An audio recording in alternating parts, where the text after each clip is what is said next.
Let's try this. Alright?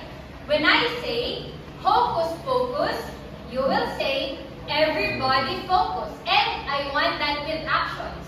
Alright? Did you get that? Again. When I say hocus pocus, you will say everybody focus. Alright? Are you ready? Yes. Okay, grade 12 Pythagoras, hocus pocus. Everybody focus. Alright, now I know that you are truly here with me and that you are all excited to learn. Let's check your attendance now. We see, do we have any absentees for today? Alright, so I hope we can encourage our classmates to attend their classes and to be on time. Are we clear with that? Yes. Okay. Now, class, allow me to share our classroom rules. Kindly read the first one, Vincent. Raise your hand and stand when speaking. Alright, if you want to say something or if you want to answer my questions or if you want to raise your concerns, you have to raise your hand and wait for me to call your name. And of course, you have to stand up while speaking. Are we clear on that? Yes. For the second one, kindly read the Queen. Okay, if anyone is talking inside our classroom, we have to listen to them attentively. Are we clear? Yes. And of course, the third rule, kindly read, Regine. Always try to see the goodness in others. Okay, just like what I told you with our previous sessions, this rule is not being kind. It is being respectful. Alright? And I want you to enjoy the learning process. And that is the most important rule. Can I count on you with that, 12 Pythagoras? Yes. Okay, now I want you to refresh your mind, to rewind a little bit because it's our recap time. What do you remember from our previous discussion? Yes, IZ? Alright, very good. We talked about the biographical narratives. And what do we know or what do you know about biographical narratives? Anyone who would like to share? Yes, Rupalin?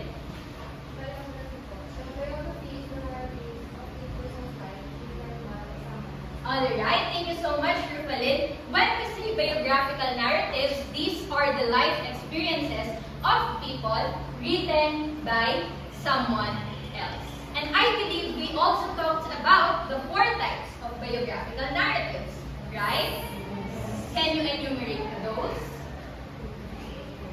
Yes, Ruby? First, full-length biography. Okay. Second, popular biography. Third, literary biography. And fourth, historical biography. Alright, we have the full-length biography, historical biography, popular biography, and literary biography. Do you have any other questions with regards to our previous discussion? Alright, I am hearing none. So for today, class, do you want to play a game? Yes. Alright, for today, let's play Tell Me What's in the Box Detectives. Okay, let's see the instructions. Kindly read, everybody. The students will be grouped into 4 groups. The students will watch a short video. The students will receive boxes. The students will help the detective to solve the mystery by solving the puzzle inside the box. The students will be given 1 minute to solve the puzzle. The students will present their findings by completing the line. The detective will found the victims. Alright, so for your groupings class, this will be the group 1, the group 2, the group 3, and the group 4. But before you proceed to your group mates and before you work as a team, I want you to watch this short video for you to be able to grasp what really happened to the victim and for you to be able to help successfully the detective. Are you excited to watch it? Yes. Alright, so let's begin. Lily Santiago, a bright and enthusiastic woman of her age, was found dead on June 30, 2015. Her tragic death amateurs, detectives, and private investigators to shed a light for almost 1 year of digging theoretical tunnels and holding magnifying glasses up to anything and everything that might shed that one decisive clue in the ultimate reason behind Luis and Kiko's demise. Detectives were left with 4 boxes, hoping that these would give them what they needed to solve the open case of Luis and Kiko.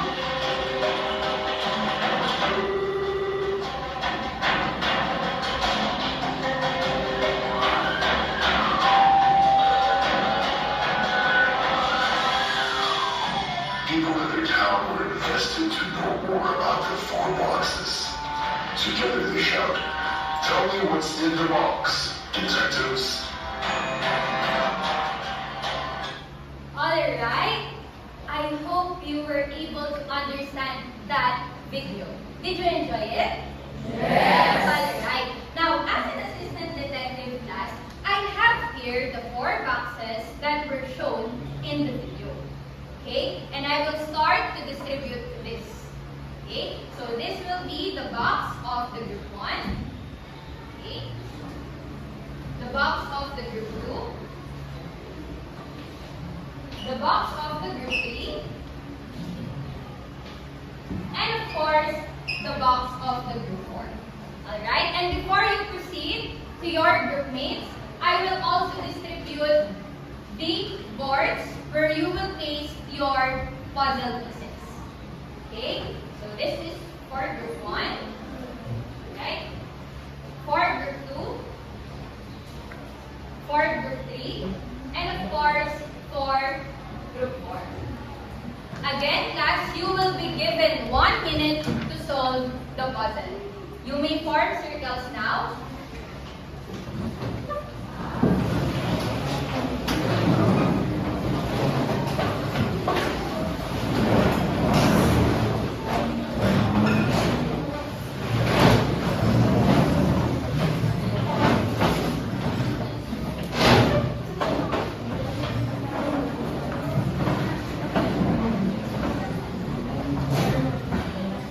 Alright, are you ready, everyone? Okay, if you're ready, let's begin.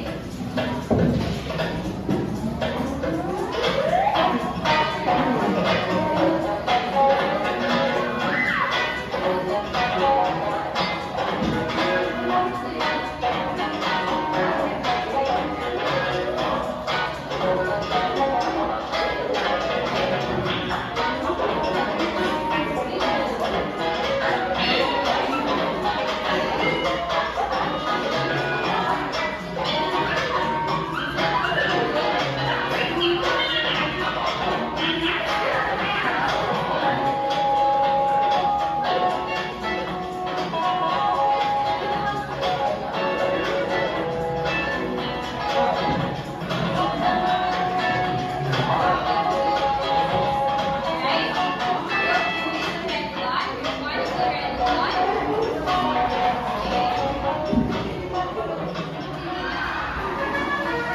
And right up. Alright, I hope you were able to finish. Listen, I hope you were able to finish those puzzles.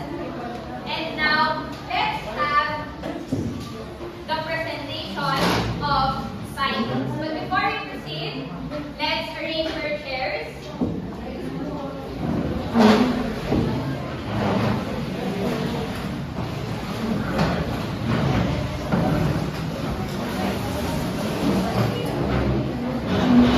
Alright, faster. Okay. Now, class, when I call your group number, I want you all to stand up and say to us and show what did you found out. Alright? By saying, detective, we found the victim's lamp and the thing that we find. Okay? Are we clear? Yes. Are you ready to show your presentation? Yes. Okay. So let's start with the group 1. Can I just stand? Alright, let's show it to your classmates.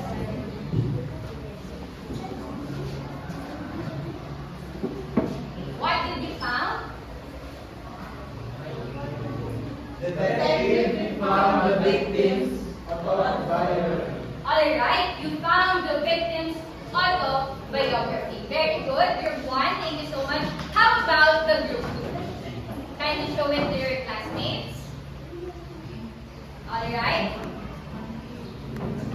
Detective, we found the victim's memoir. Alright, you found the victim's memoir. Are you familiar with memoir, class?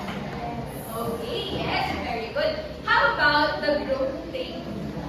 Kindly show it to your classmates.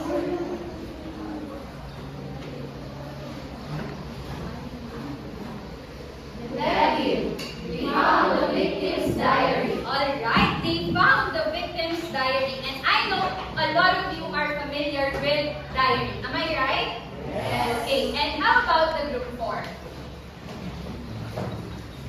Okay, group 4. Alright. Okay. Detective, we found the victim's journal. Alright, you found the victim's journal. Alright, thank you so much, class, for helping to solve the mystery. And now, let's have sharing of ideas. I want you to select one member of each group to share to us what do you know about the thing that you find. Alright, for example, for group 1, what do you know about autobiography? For group 2, what do you know about memoir? For group 3, what do you know about diary? And for group 4, what do you know about journal? Alright, let's begin with the group 1. What do you know about autobiography, Peter? So from the previous lesson, we talked about the biography, Alright. which means bio, which means life, and graphy, which means writing. Now, our group solved this puzzle, autobiography. So auto which means self. So autobiography means a biography which is written by the author or the one who's inside the author. Alright, thank you so much, Peter. That's a very good insight. According to Peter, autobiography is writing or a narrative that is written by oneself. Alright? Or by themselves. How about the group 2? What do you know about memoir? Sarah? Memoir is an official note or writing short memorandum. Alright, it can be a memorandum. Thank you so much for that insight, Princess. How about the group 3? Yes, Juliana? Diary is where the author's his life, his episode. Alright, according to Juliana, diary is all about writing one's daily experience or daily life. Right? And for group 4, very good, group 3. For group 4, what do you know about journal? Okay, let's have Regina. Journal is a daily record of news or events. Alright, thank you so much, Regina. According to Regina, journal is also a record of daily events. Thank you so much for those insights, class. I appreciate those, and those answers were correct. Now, did you know that the activity we did has something to do with our lesson for today? Because today, class, we will be talking about the autobiographical narratives. Okay? And here are the lesson objectives. Can you read, everybody? Identify the autobiographical narratives. Classify the 4 types of autobiographical narratives. Explain the 4 types of autobiographical narratives through differentiated activities.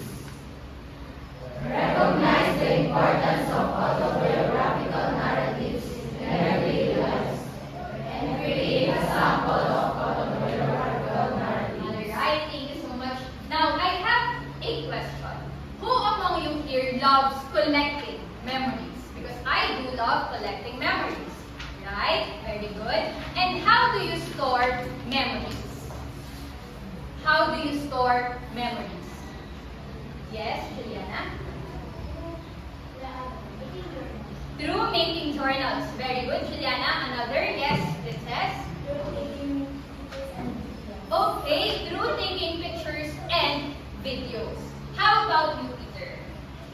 I'm usually storing my memories to records, taking videos or photos, or to writing. Alright, through writing. And did you know, class, that autobiographical narratives are also a way to store our information? Let's dig deeper now about autobiographical narratives. Can you read? Regine?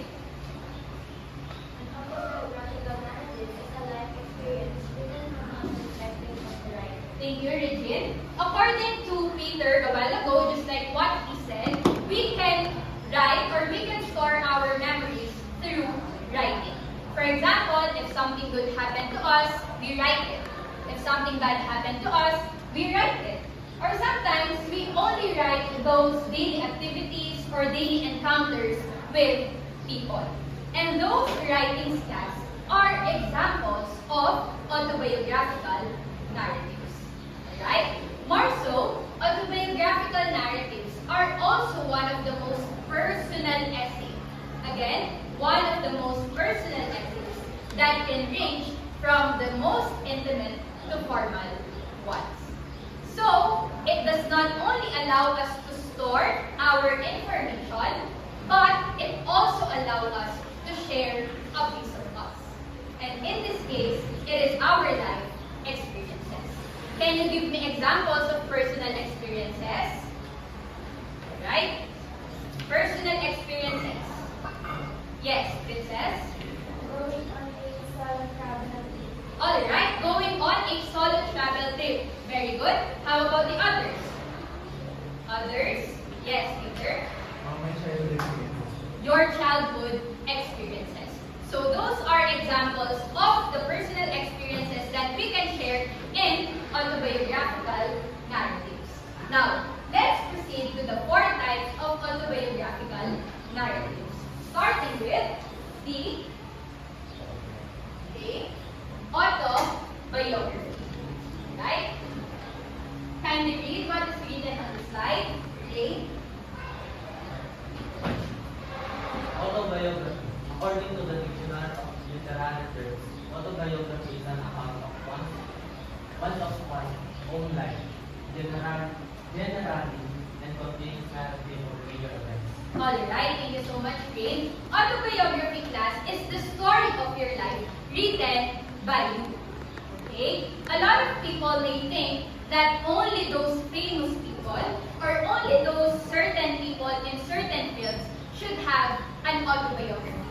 But the truth is, everyone, including you and me, can write an autobiography. Alright? So continue, kindly read.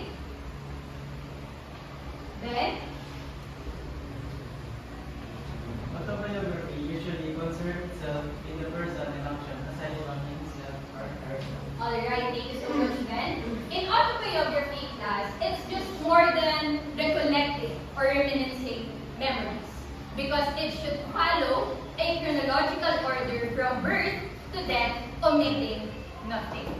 Alright? So here, you can include your family members, family history, educational background, your friends, your lover, and so on and so forth. Or anything or anyone who contributed in your life.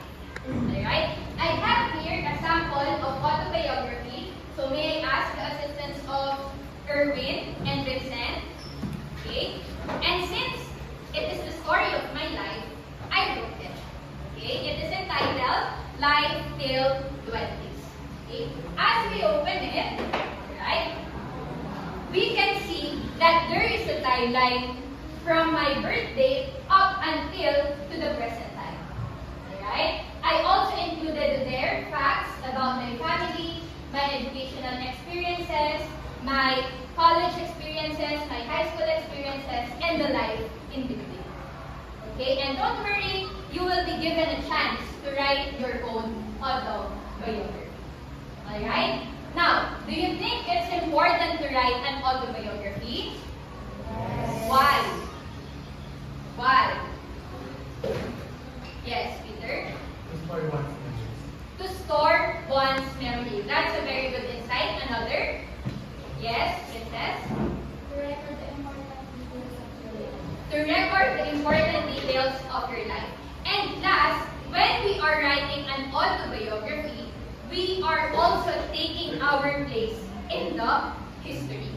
Because class, do you believe that everyone and everything will turn to history?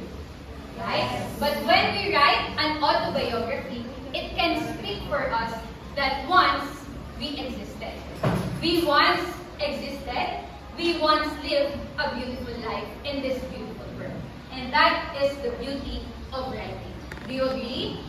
Alright, thank you so much, Vincent and Erwin. Alright. Now, let's proceed to the second type, which is the memoir. Alright? And kindly read what is written in the slide, Juliana. Memoirs often confused with the autobiography because they are both concerned with telling the author's life. However, memoir is rather than autobiography. Alright, thank you so much. Memoir comes from the French word mémoire, okay, which means memories. Alright?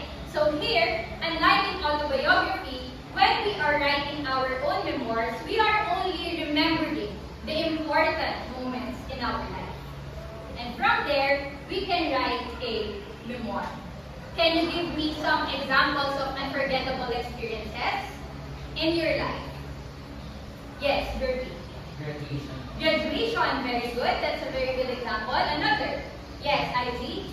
My girlfriend with my Alright, when your girlfriend meet your mom. So that's her love life. Okay? Now class, to continue, can you read? Rufalin? for a long time. People were always interested in revealing aspects of their lives from their perspective. Alright, thank you so much, Rufalin. Memoirs can be traced back from the ancient times. In fact, a lot of famous people wrote their own memoir. And the following are the examples. We have Becoming by Michelle Obama, A Movable Feast by Ernest Hemingway, and Walden by Henry David Thoreau. Alright? So do you think it's important to write a memoir? Yes. Why? Why? Okay, let's have Regine.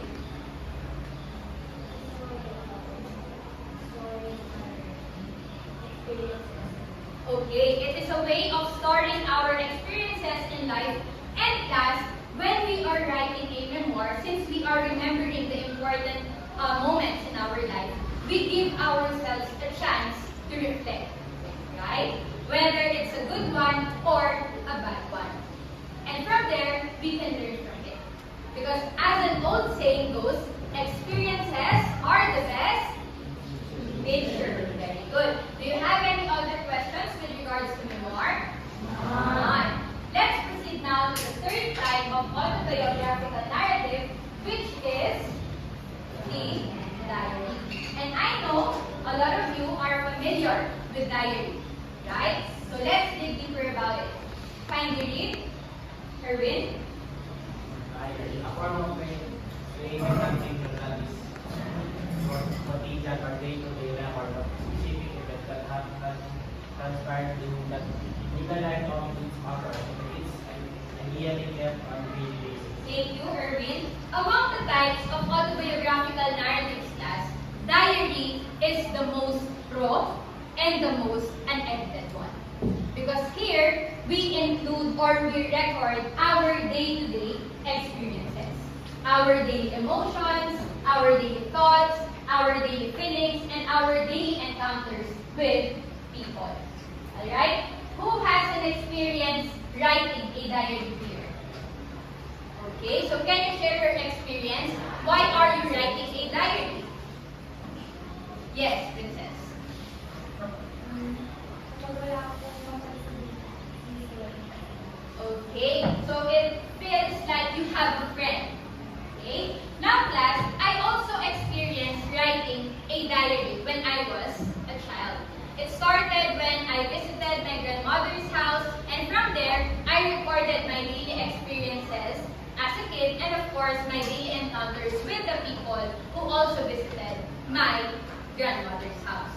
And did you know that one of the most famous diary in the world was also written by a little kid?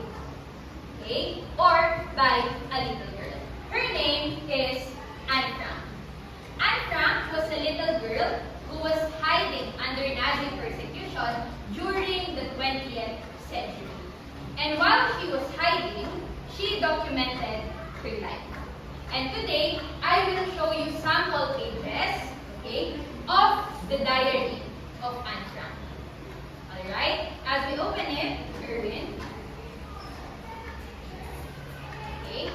As we open it, we can see that there is a date when it was written, her daily conversations with the people, her daily life experiences, her daily thoughts, and her daily emotions.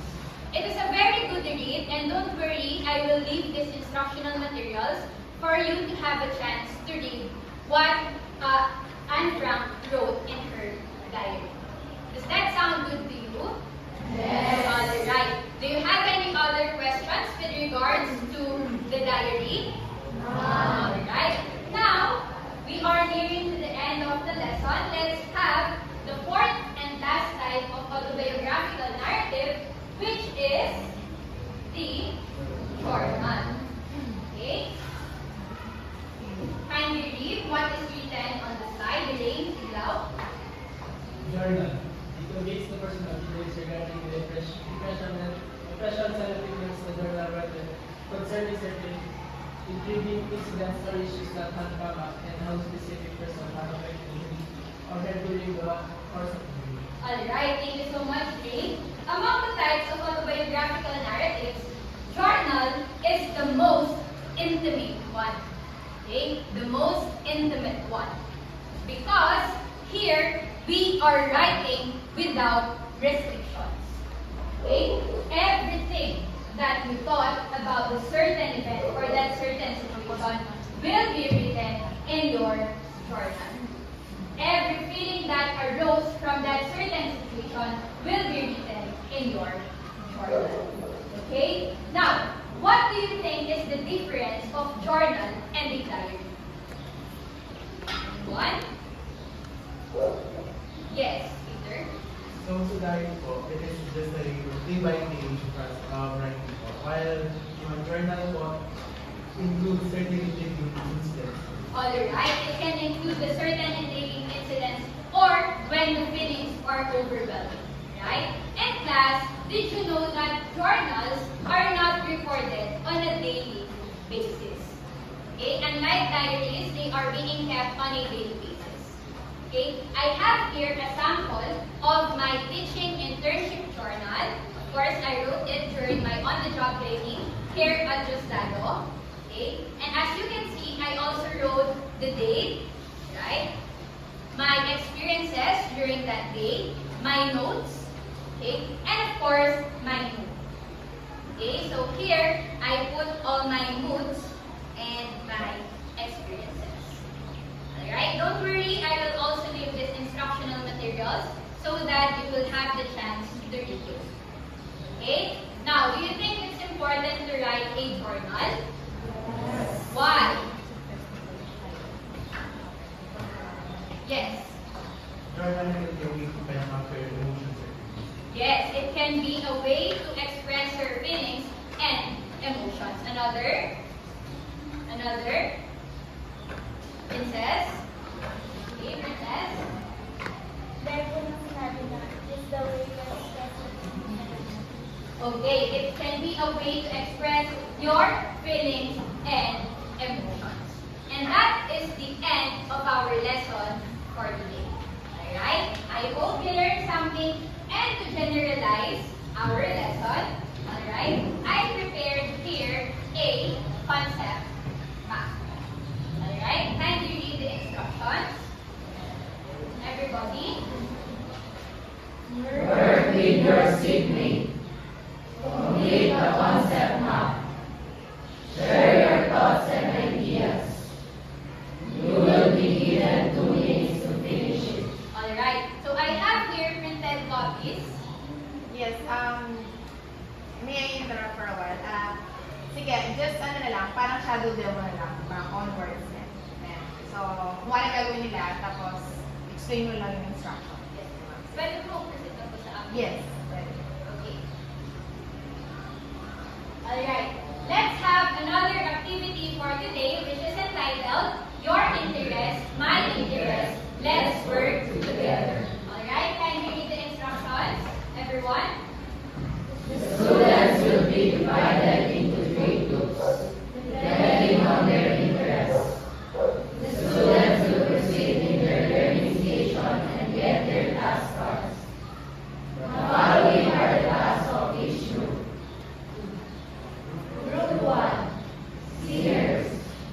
Compose a song about the importance of autobiographical narratives. Group 2, Writers.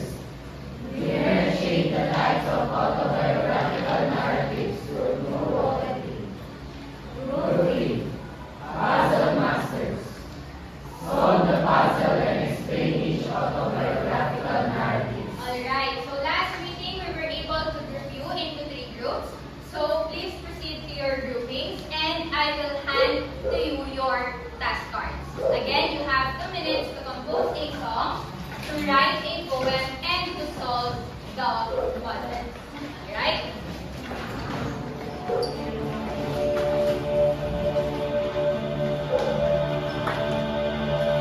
Okay, you may proceed working now.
Are you ready, group one?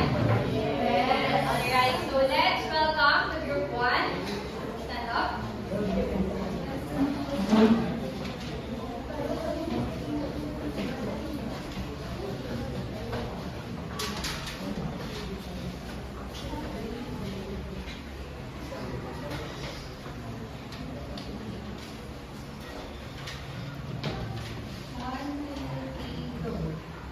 The pages of our lives, stories unfold, and every memory, every tale we told, from the cradle to the grave, we leave our mark, our autobiographies, shining in the dark. 1, 2, 3, sing your story loud and clear. Let the truth ring out, never fear. In the course of your life, find the key. Autobiographical narrative set you free. Each line etched in time, every star, every smile, a journey of triumph, a road of trials, from the highs to the lows, we find our way in the tapestry of life. Our voices sway. 1, 2, 3, sing your story loud and clear. Let the truth ring out, never fear. In the course of your life, find the key. Sing your story loud and clear. Let the truth ring out, never fear. In the course of your life, find the key. Autobiographical narrative set you free. Autobiographical narrative set you free. Alright. How about we for our group one? That was an amazing performance.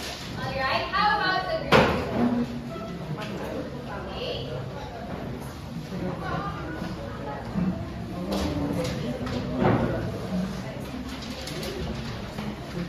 Alright, faster.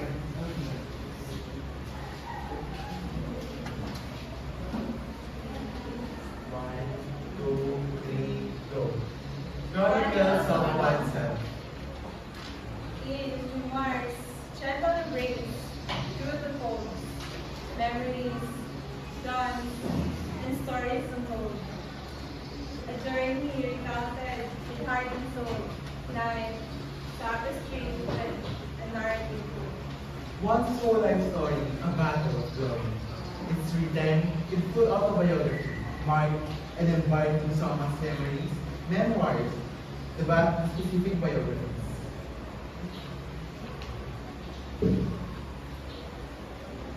Everyone is the main dramatis personae. Personal essay where everyone has to say. Invention, dramatic work. Will be journey from this state to Liverpool. Impression and mental show. Write it with a pen. It will make your mind grow. Will sharing stories make one feel empty, or will it help overcome adversity? Autobiography of this person of her annotated and birth. In every word, alive, laid bare, and being written of a soul is within. Dear diary, my heart is stabbed in half. Please hear my sad and thrilling life.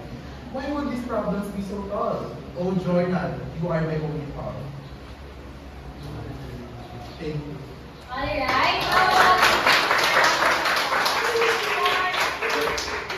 And of course, we have our puzzle master. up.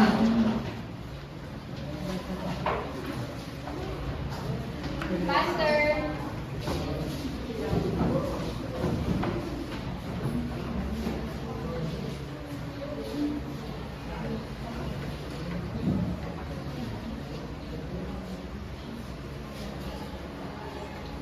Autobiographica has 4 types. And this is autobiography, Memoir. Diary. Jordan. autobiography is written by your own experience. Memoir is like an autobiography but shortened and also is for important memories. Diary is day-to-day experience. Jordan, you can write your feelings or emotions. Thank you so much. Alright, thank you so much. Now, to wrap up our lesson, I have here a quotation that says, keep a diary and one day it will hit you. Alright? Just like how the world changes, how fast the world changes, moments can turn to memories easily. And memories can fade easily. But once we wrote it in pages, it can live longer and sometimes it can stay forever. Alright? Do you have any other questions with regards to our discussion? Okay. If not, let's call it a day. Good day, Pythagoras. Pythagoras.